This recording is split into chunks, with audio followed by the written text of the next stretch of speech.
Whenever you're ready, Coach. You bet, yeah. Just, I guess, first of all, just want to send condolences out to Leroy Jordan's family, the passing over the weekend. And so, just, I know, a huge part of this program and in the past here, and want to send from our coaching staff and our team our condolences. And then just hitting up the injury updates, because I know you guys will ask on those. Jamarian Latham had a lower body injury. We'll see how he progresses.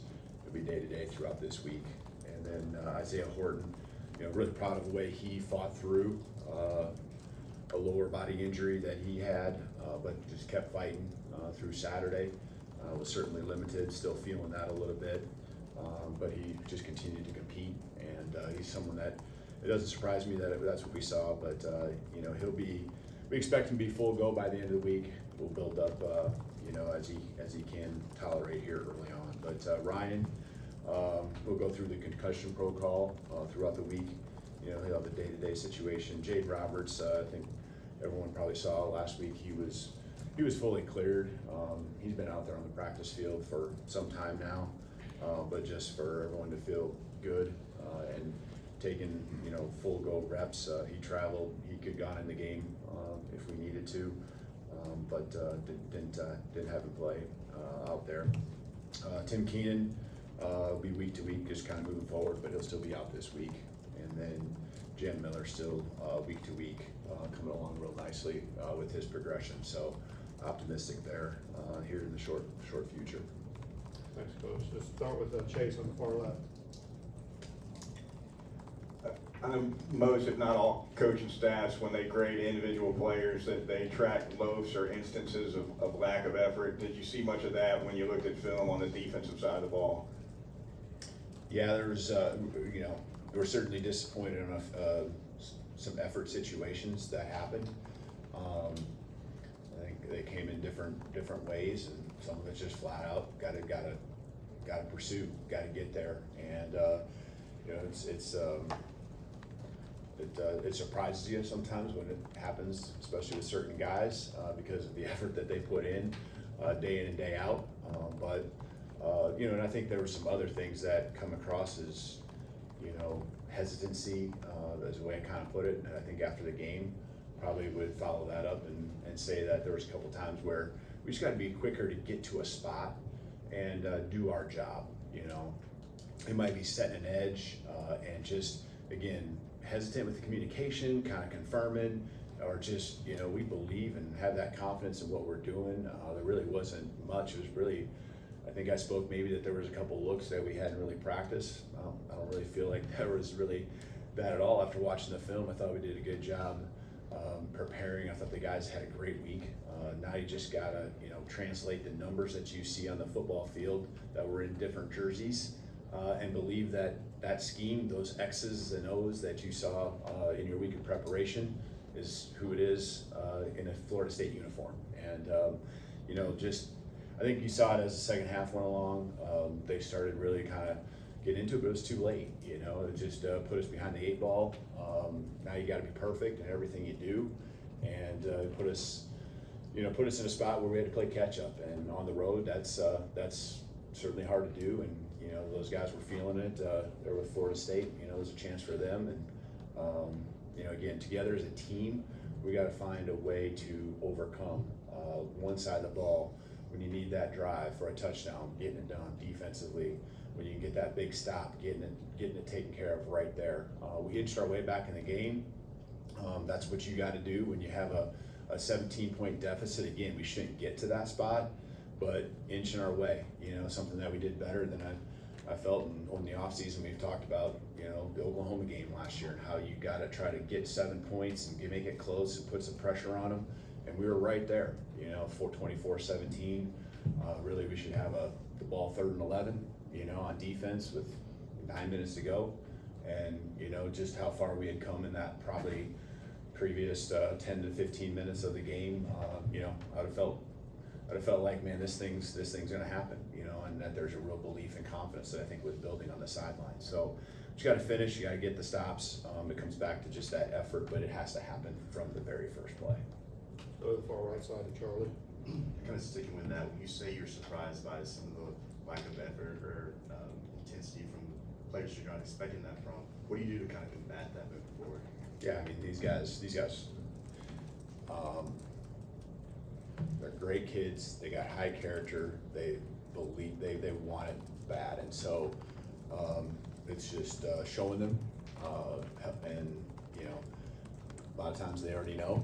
And, you know, making sure that, you know, we, continue to be intentional. That's a word that I use a lot, and it's gonna be something I use a lot more this week. Again, just be intentional on what we're trying to accomplish with quality reps, you know, and making sure that every rep is done at a high level, from, you know, the effort to the execution.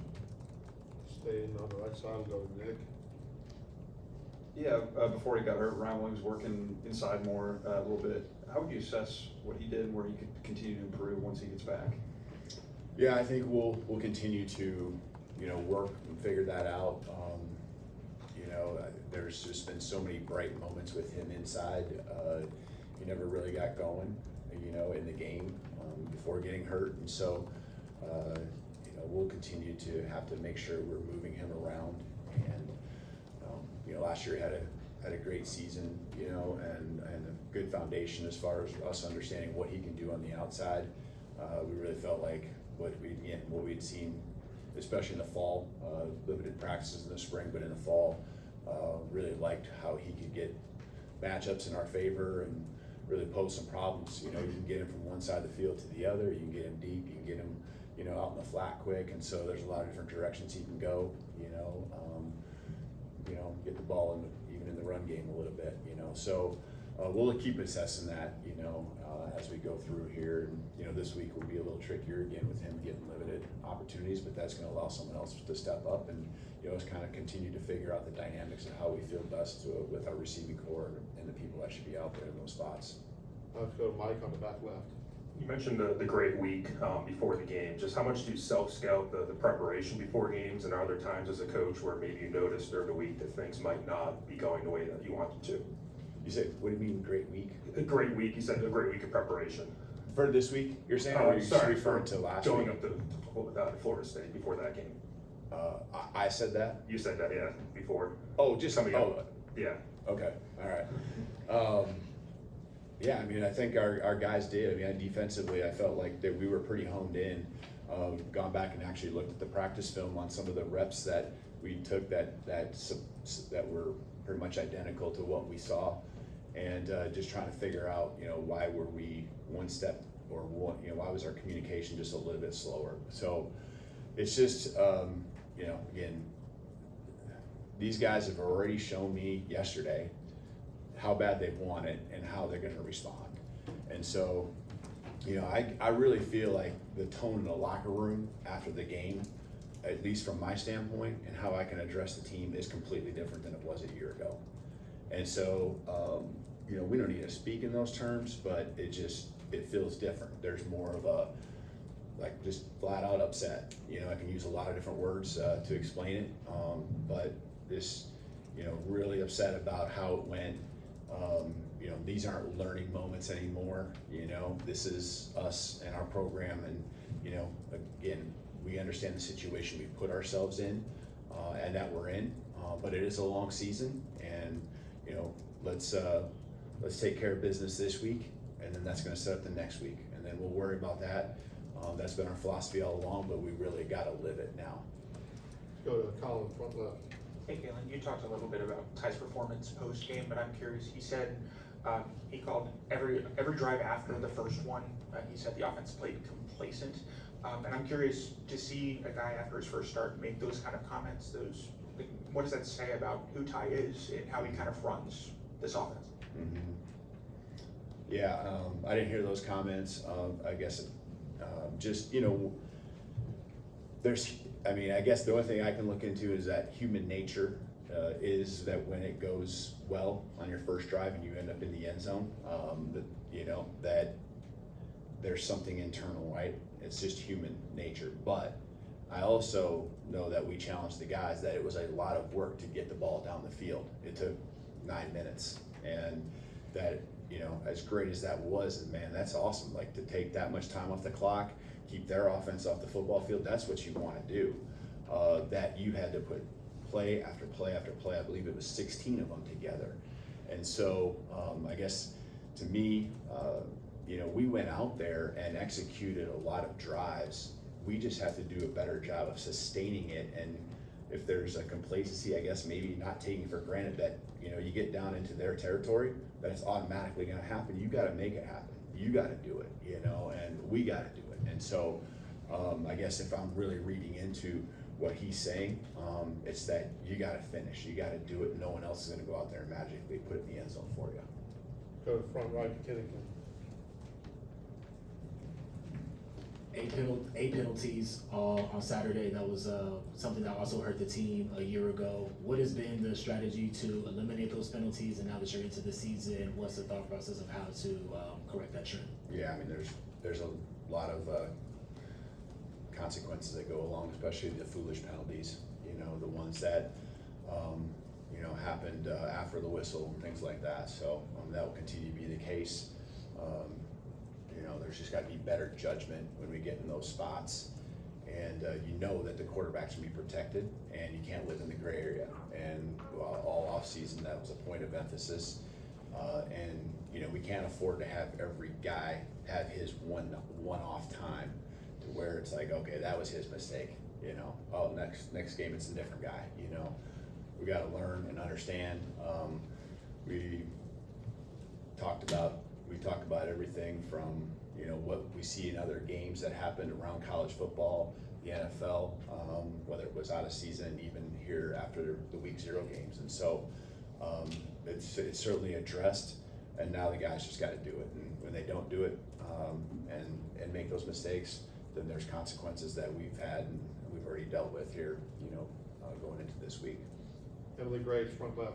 Coach, you mentioned that response that you want the players to have and the response they want to have. How do you and your staff maximize that into translating it to on-field results come Saturday? Yeah, what the guys need to do is cut it loose. They just need to go play. You need to block out outside noise, whatever that is, enjoy and love the game and play it the way it's meant to be played. And that was my message yesterday, is don't overthink this. Just go out there and ball out. And they know what they're doing. They need a trust and belief in the training. They need trust and belief in the reps and all the banked walkthroughs, all those, you know, all that they've done, all the work they've put in, and go out and reap the rewards from it and go have fun doing it. And so, you know, don't overthink this. Just go out and play and do what you love to do. And don't listen to this person that's in your ear telling you this and that. Like, go out and just do you. And that's what these guys got to do, and enjoy it, and you know, play with an edge too, right? Because we got something to prove, you know. Because you know, there's obviously a piece where this weekend we fell short of what we feel like we're capable of doing, what our potential is. So go out there and prove it too, you know. But don't put added pressure on yourself. Have fun, like, get it done. Go back right, Jamie. Hey Coach, do you believe that you play like you practice? And if you do, is there anything you would change in practice day to day to make sure your team puts out the toughest product they can on Saturdays? Yeah, I completely believe that you play how you practice, and that's what probably surprises you even more, is like when your assignment's sound and you have great communication. We talk about confident team is one that communicates well. You know, you're confirming what you do to the guy behind you, in front of you, next to you. You're alerting if you're on defense what the motion is. When you see some guy tipping off that he's going to go across the formation, you're one step ahead on what that coverage structure might roll to. You know, communication, and then obviously the effort, and so even just urgency from and transitions from drill to drill. You know, it's not going to be stress. I can't even say it can be stressed anymore, because we stress it every single day in every moment of practice. And so it's just got to translate to game days. And, you know, again, a lot of it is just, like, just go out there and enjoy it and have fun. You know, you put the work in, and these guys are doing it. I always compare the off-season training in the weight room, you know, that we're not building to be a track team and then just take our running to more running. We're taking our our skill sets, our body, and how we're developing, and then also the urgency in this transitions from one station to another. We got to translate that to football. You know, how you run on the field, how you run off the field, you know, how you start, how you finish, the mindset that goes into all that. And so, you know, I really believe like our guys do that at a high level. And so, you know, we gotta make sure we keep stressing those things that we've stressed, and you know, make the corrections here going into this week. All right, let's finish up with Alex here. How do you think Ty did in terms of decision making, not just where he went with the football, but feeling pressure, knowing when to get out of the pocket and move? I think there was a couple times where he probably could have avoided having to get to that point by just ripping it, you know, just trusting himself. You know, the guys were where they needed to be, the reads happened. Just, you know, that comes along with, right, getting into the flow and just, you know, I know they want verification on that because this is what we practice, you know, and it's the first game of the year, like, but he you know, just cut it loose. Just like when you see the read, it isn't like they're putting 12 guys on the field. Okay, there's only 11 out there, and when this structure goes a certain way and it is what you practiced, you know, trust and believe it. So then what that does, it forces him into, you know, that progression or that read, you know, being missed, and now, you know, the next step, which I think you're referring to, and that's taking off and scrambling, and you know, there's a time or two where he could have, you know, made decisions that were better, but he also kept some drives alive, especially the first one. I thought he did a nice job and came up short there right at the end of the game. That's a tough one, you know, where he came up a few inches short, but the effort was there. You could see that, trying to fight for every inch he could to keep that drive alive. So he's gonna learn from it. Ty wants it, there's no doubt. I mean, he's a guy that takes ownership himself, and again, that's what we do from the coaching staff on down to our players, you know, going into this week is just always reassessing, win or loss, like what we need to get better at, what our strengths are, and then how we got to progress and what the plan should be moving forward. Thank you, Coach. You bet. Thank you.